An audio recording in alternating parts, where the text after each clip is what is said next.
UP में 10 सीटों पर उपचुनाव होने हैं और इसमें कोई दो राय नहीं कि एनडीए और इंडिया गठबंधन के बीच कड़ी टक्कर भी होने वाली है। तो कैसी चल रही है विपक्ष की तैयारी और किन किन सीटों पर समीकरण ठीक से बैठ गए हैं, इनके बारे में हम आपको बताने जा रहे हैं। नमस्कार, बहुत स्वागत है आपका एनबीटी ऑनलाइन में। आपके साथ मैं हूं ऐश्वर्या। यूपी में लोकसभा चुनाव में बीजेपी का विजय रथ रोकने वाली सपा और कांग्रेस ये एक बार फिर से उपचुनाव में एनडीए के मुकाबले के लिए तैयार है। 10 विधानसभा सीटों पर उपचुनाव होने हैं। 9 सीटें विधायकों के सांसद चुने जाने के बाद खाली हुई हैं और एक सीट कानपुर की सीसामऊ, वहां सपा के विधायक इरफान को 2 साल से ज्यादा की सजा हो चुकी है, इसलिए वो सीट खाली है। उपचुनाव बाय इलेक्शंस, तो यूपी में जिन 10 सीटों पर उपचुनाव होने हैं उनमें से 5 सपा के खाते में, 3 भाजपा के खाते में, एक रालोद और निषाद पार्टी के पास रही, यानी कि मामला कुछ 50-50 का है।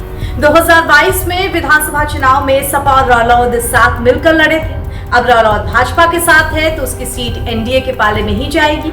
उधर सपा और कांग्रेस इस बार इंडिया गठबंधन के तहत मिलकर चुनाव लड़ रहे हैं। अब चुनाव को लेकर समाजवादी पार्टी की रणनीति क्या है और उससे भी ज्यादा जरूरी सीटों को लेकर कांग्रेस के उसके तालमेल की स्थिति कैसी बैठ रही है, कौन कौन सी सीटें हैं जहां पर पेच फंसा हुआ है, किस सीट से सपा का कौन सा नेता दावेदार है और सपा प्रमुख अखिलेश यादव किस प्रकार सीटों का बंटवारा चाहते हैं, ये सब विपक्ष के लिहाज से बहुत महत्वपूर्ण सवाल है। लोकसभा चुनाव के बाद इंडिया गठबंधन और एनडीए के बीच यूपी में ये पहला बड़ा मुकाबला है, यानी कि दोनों के लिए ये लिटमस टेस्ट जैसा है।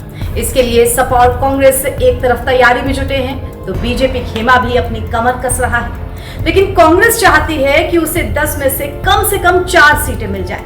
वहीं दूसरी तरफ समाजवादी पार्टी उसे 2 से ज्यादा सीटें देने के मूड में नहीं। ये 2 सीटें गाजियाबाद की और अलीगढ़ जिले की खैर सीट, लेकिन कांग्रेस मीरापुर सीट से भी अपनी दावेदारी पेश कर रही है। मीरापुर विधानसभा सीट से समाजवादी पार्टी के कई नेता टिकट के लिए जोर आजमाइश कर रहे हैं। मीरापुर सीट मुजफ्फरनगर जिले में आती है, लेकिन लोकसभा क्षेत्र इसका बिजनौर है।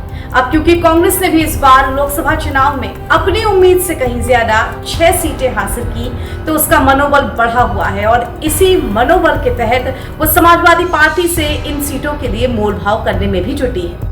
लोकसभा चुनाव 2024 के बाद यूपी में ये पहला उपचुनाव है। 18वीं लोकसभा में यूपी के 9 मौजूदा विधायक सांसद बन चुके हैं। इसमें बीजेपी के विधायकों में गाजियाबाद से अतुल गर्ग अब गाजियाबाद लोकसभा सीट से ही सांसद चुने जा चुके हैं। अलीगढ़ खैर विधानसभा सीट से विधायक अनूप वाल्मीकि हाथरस से सांसद चुने जा चुके हैं। समाजवादी पार्टी इन चुनावों को लेकर काफी गंभीर, उसे पता है कि प्रदेश में मुख्यमंत्री योगी आदित्यनाथ इन चुनाव को लेकर के पूरी जोर आजमाइश करेंगे।